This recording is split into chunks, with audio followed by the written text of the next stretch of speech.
desde mi punto de vista, lo primero que hay que entender es por qué no funciona el socialismo. Es decir, por qué el socialismo conduce sistemáticamente al fracaso. Digo, al margen que se cargaron con 150 millones de vidas humanas con esa idea estúpida de ponerlo por la fuerza, ¿no?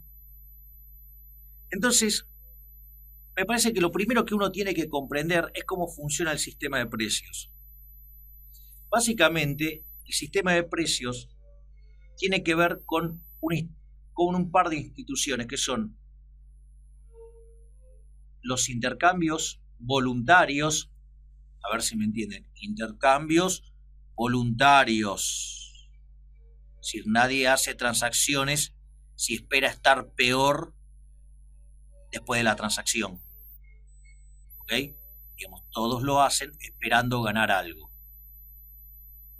Y las dos partes se benefician con el intercambio. Y la segunda es el dinero. De este modo, cuando ustedes entregan dinero a cambio de un bien, eso genera un registro histórico que se llama precio, que es un registro histórico. Ese precio se vuelve una señal que se transmite al resto del sistema económico, porque lo que es muy importante es que el conocimiento está disperso a lo largo de todos los individuos de la economía.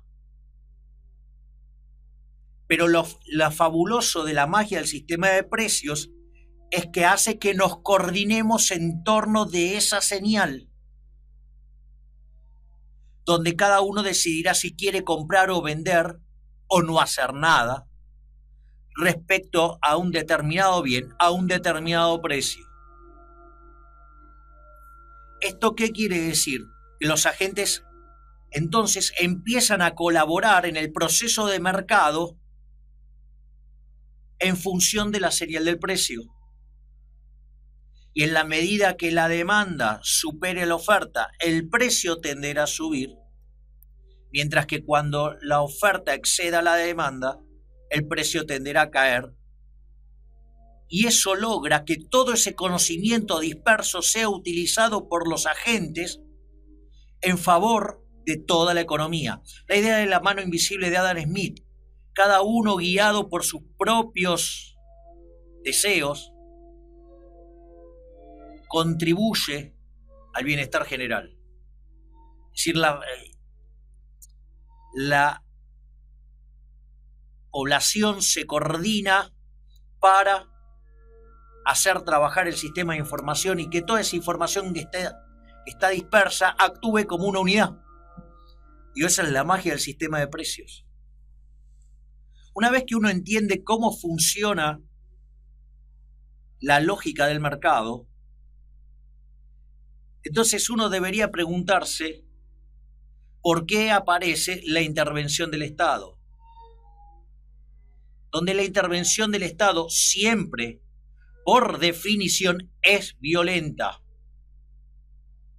Básicamente porque lo que hace es vulnerar los resultados emergentes de los intercambios voluntarios hechos por la gente.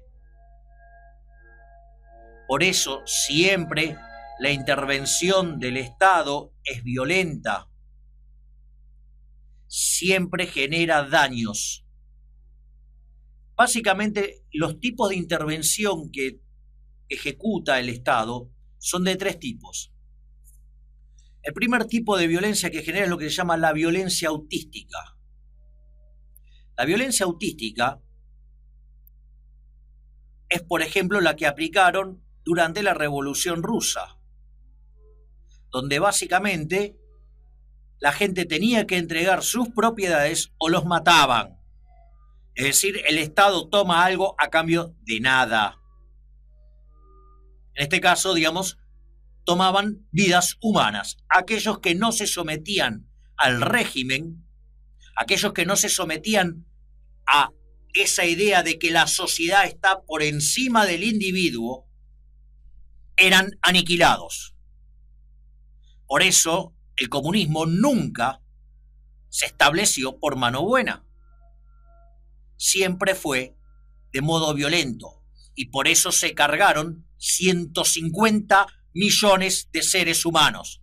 Es decir, no solo que es un régimen que generó pobreza, sino que además es un régimen asesino. A lo igual que la isla cárcel de Cuba, a lo igual que Corea del Norte.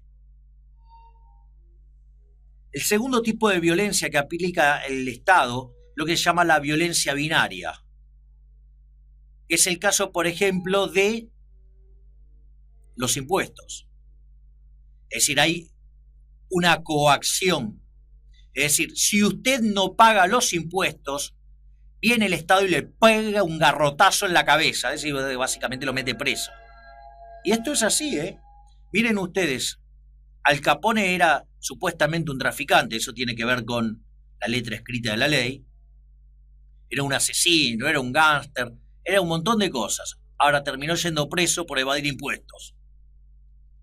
Es decir, el Estado es lo más ineficiente que existe, salvo que le toquen la plata a ellos. Si no, miren el caso de lo que fue el accionar de Horacio Larreta en el caso Uber. Si tienen alguna duda, miren eso.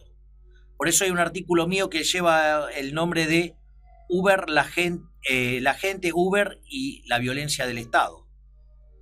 Básicamente inspirado en el libro de Rothbard, El hombre, la economía y el Estado. O sea, la gente Uber y la violencia del Estado era el artículo que está en Infobae. El tercer tipo de violencia que aplica el gobierno o el Estado es lo que se llama la violencia triangular. Bueno, esto, digamos, el kirchnerismo lo aplicó a Piacere muy fuertemente, en especial en los últimos 4 años, de la mano de los marxistas Kichilov y Costas. Bueno, marxistas keynesianos, o sea, combinan las dos cositas, o sea, los divinos. Entonces, ¿qué es lo interesante de lo que es la violencia triangular? Por ejemplo, el cepo es violencia triangular. Es un control de precios.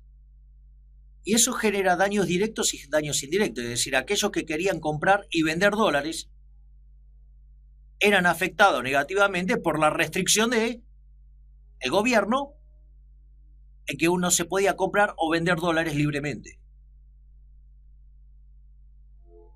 Y como lo pusieron debajo del nivel de equilibrio, había un exceso de demanda, que eso derivó en que el gobierno, de 52.000 millones de dólares de reservas, entregara prácticamente la situación en términos negativos, ¿no? Porque cuando ustedes limpiaban los encajes de los bancos, la deuda con China tomada para financiar este delirio y la deuda con importadores, efectivamente las reservas netas de Argentina eran negativas.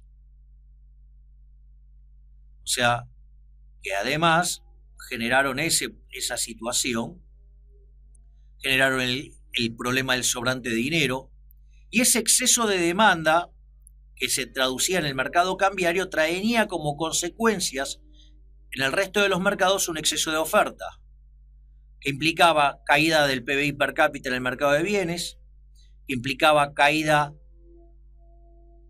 de la demanda de trabajo en el mercado de trabajo, con lo cual, digamos, el gobierno, ¿cómo lo ocultaba? Lo ocultaba de dos maneras. Lo ocultaba mintiendo las estadísticas de la gente que quería trabajar, o sea, de la población económicamente activa, y lo mentía contratando empleados públicos. A su vez también había un exceso de oferta en el mercado de moneda, con lo cual se generaba inflación. Es decir, miren cómo aparece con claridad el daño directo y el daño indirecto. Entonces la pregunta es, ¿pero qué sentido tiene entonces aplicar estas cosas? Si cada vez que se aplican generan un desastre económico, y ese desastre económico genera más demanda de intervención, y esa mayor demanda de intervención implica un avance sobre las libertades individuales, que cuando ese avance se profundiza y adquiere una determinada posición del Estado adentro de la economía, esto deriva ¿en qué? Deriva en una solución totalitaria. Entonces la pregunta es, ¿por qué el socialismo es un error teórico? Y básicamente hay dos argumentos, dos familias de argumentos, por decirlo de alguna manera. Están los argumentos de índole estática y están los argumentos de índole dinámica. El primer problema del socialismo es la información. Es decir, cómo ustedes logran reemplazar el mecanismo de coordinación del mercado, donde el conocimiento disperso en la cabeza de cada uno de nosotros en la sociedad, lo usamos para coordinarnos en función de eliminar la escasez. En el sentido de que no haya exceso de demanda, estoy hablando, ¿no? Si no estaríamos en el cielo y sería, la dinámica del problema sería distinta. Fíjense que es imposible poder recolectar toda esa información y que pueda ser manejada por un solo ser humano. O sea, es imposible que un ser humano pueda tener conciencia de lo que pasa en todos los bienes, en todos los mercados de bienes, pasado, presente, futuro, conociendo tanto las tecnologías de hoy, del pasado y del futuro, conociendo las preferencias de los individuos, tanto pasadas, presentes como futuras. De ahí que el último libro de Hayek se llamaba La fatal arrogancia, porque el único que podría tener omnisciencia, omnipresencia y omnipotencia para hacer todas esas tareas sería Dios. Virtud que el Estado se arroga. De ahí la fatal arrogancia. Fíjense que cuando ustedes miran el caso chileno, ellos decían que ya tenían casi lista una computadora, estoy hablando de la época de Allende, que iba a poder hacer todos estos cálculos. Nunca llegó esa computadora. Ahora, esta estupidez es conocida.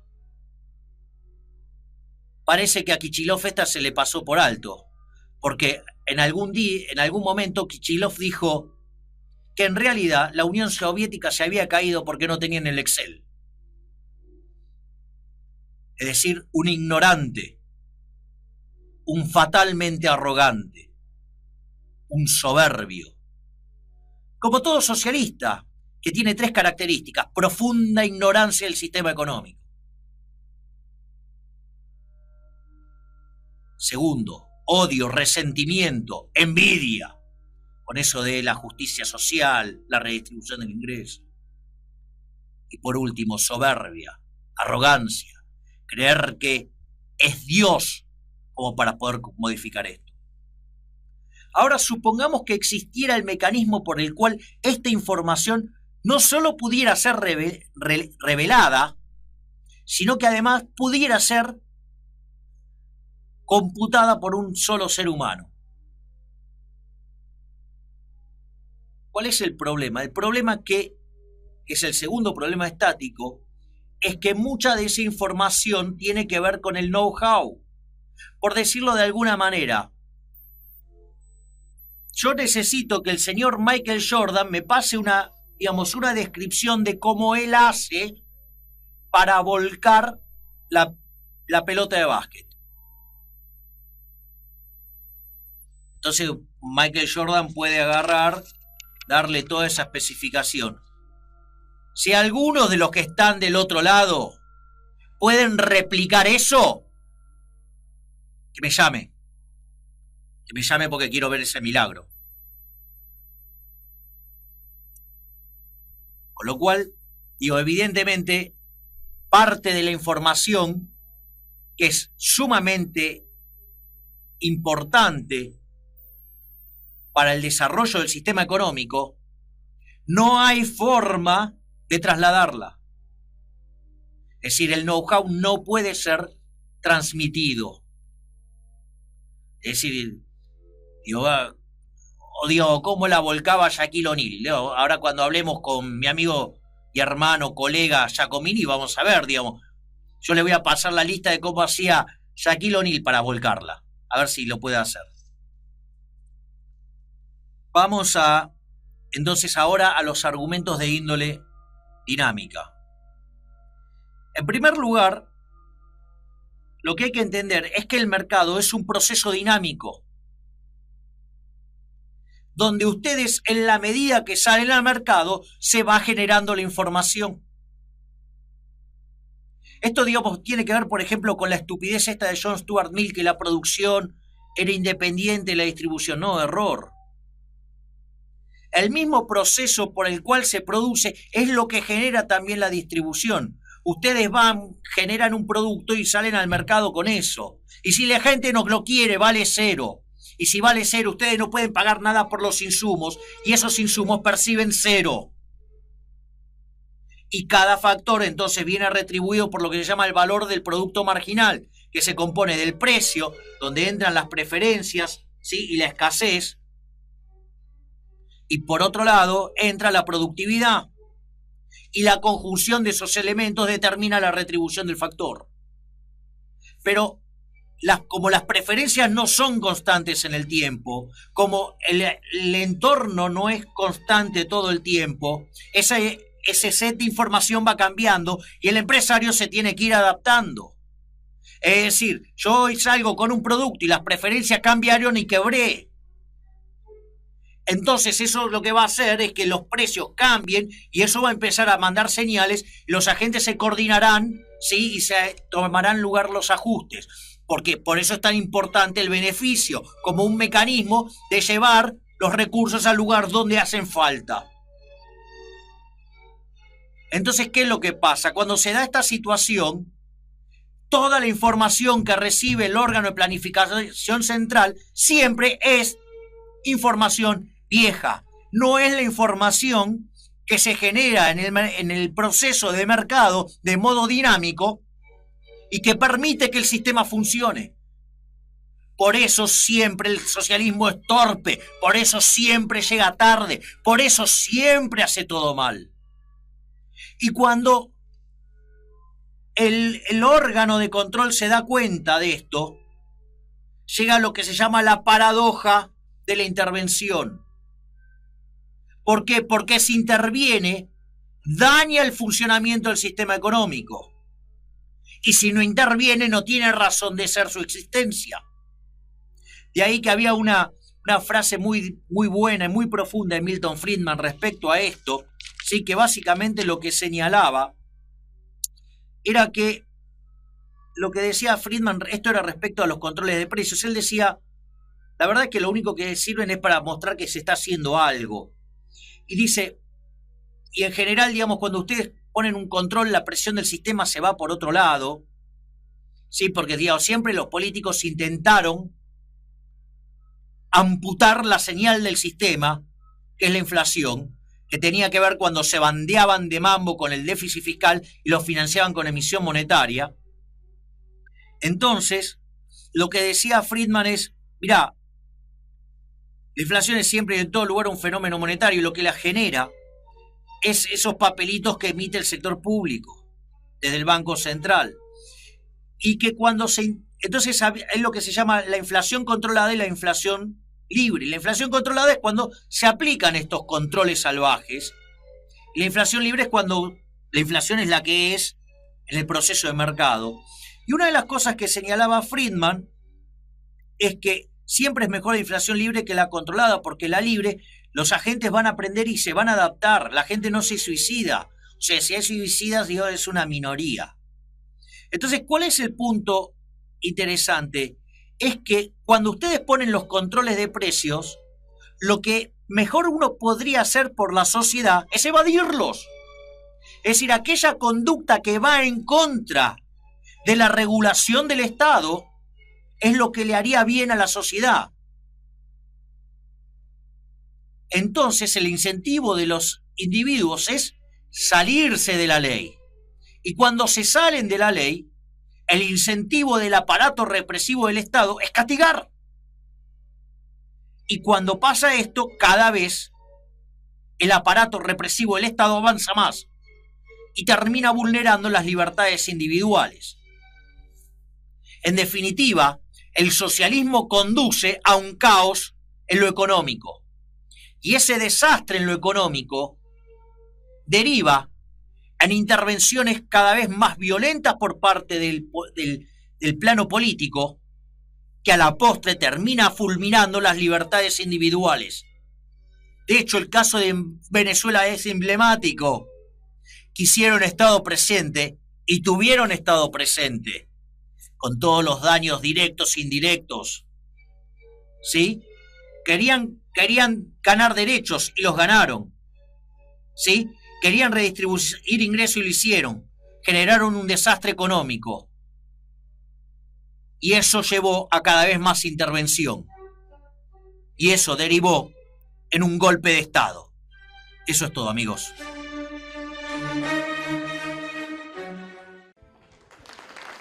Visita las listas de reproducción. Búscanos en las redes sociales. Suscríbete.